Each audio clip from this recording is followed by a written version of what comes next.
老师侬好啊。侬好，侬好。那这小区规模蛮大的哈。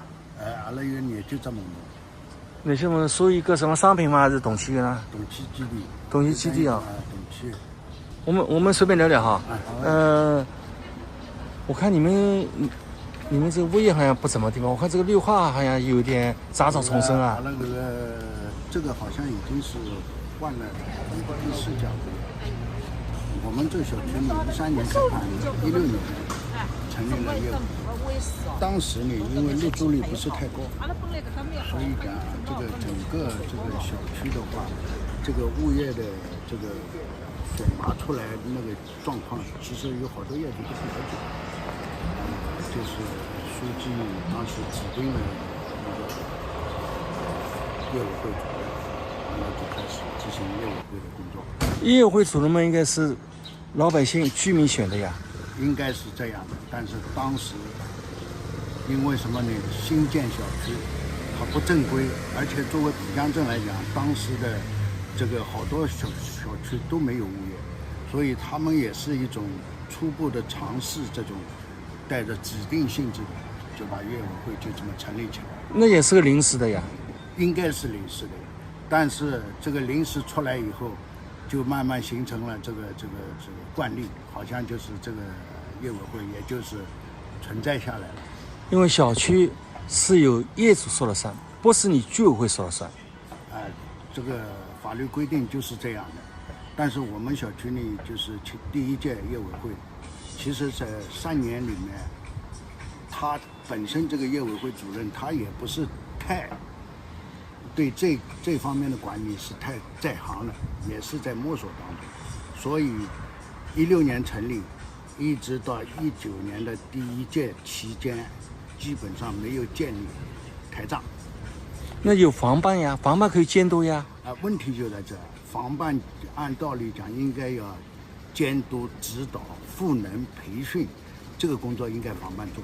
但是我们不清楚他们当时是到底怎么在对这个小区的业委会进行监督的这个情况。所以我们现在经过了10年的小区以后，业主入住率也基本上比较高了，所以业主对业委会有很多的就是不满意，所以就是从第2届19年到22年，这个第2届的这个主任，也就是第1届的主任连任的，所以呢，到22年又是在疫情期间，发生了好多事，大家对这个业委会主任不满意，最后呢，就是在防办的指导办的这个主持下，就是这个主任就辞职了，就是2届业委会就是这么个情况。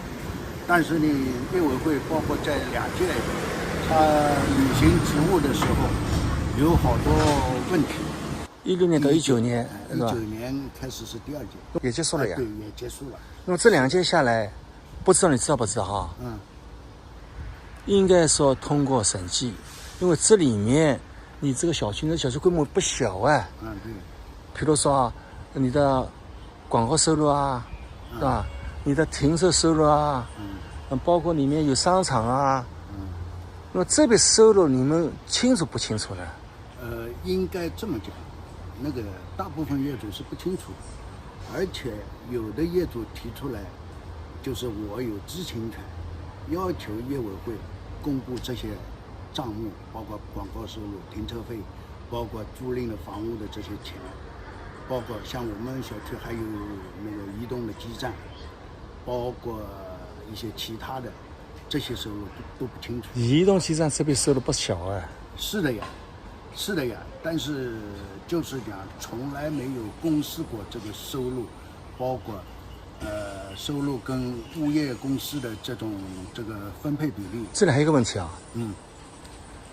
这些收入实际上在他履行之前，一定要经过业主大会同意通过，然后他是具体的履行者，他没有这个决定权。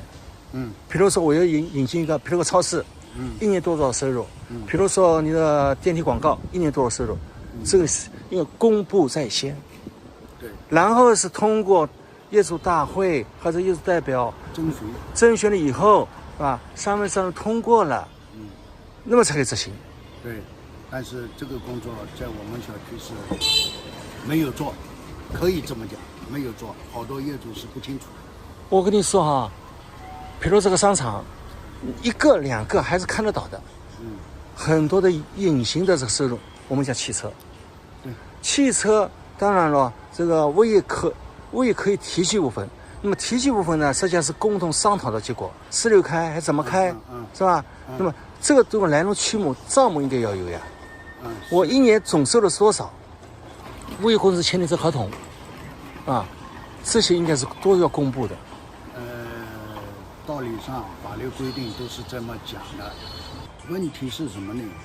它有好多不规范，但是对大部分业主来讲还是比较冷漠的，就是讲因为是连任嘛，还是这一个主任，所以讲就这么过来了。但是从过来了嘛，这笔账也要搞清楚。对呀，问题就是我接着讲的就是从第三届因为换了个书记来。镇上面安排的就是要把这个业委会要选好以后，因为什么呢？这里面有好多不稳定因素，大部分业主因为住了时间长了，也看到了一些现状，所以讲在第3届改选的时候，好多业主就重视这个问题，包括还有业主提出来，就是讲新换届的一定要对前面2届进行合法的。就是讲审计，要把账目要让所有的业主要有个知情权，这样才能在这个小区做好这个业委会的工作。我们29个门洞电梯广告，就是每一个门洞里面电梯广告都是3个到4个以上，所以这笔收入也是很可观的。更可观的是汽车啊，对。就是临时停车也好，就是固定车位的收费也好，固定车位我们地库好像是2000块1年，地面是1500好像，所以这么多车辆，你看我们小区基本上停满了。我说啊，从物业公司他从事管理工作的，那么也要是成本下去的，适当的提成这是应该的，但是一定要使业主要清清楚楚、明明白白，这个费用到哪里去了？问题就在这里。就是24年，我们选了2年，而且选了2届，都被搅局搅掉了。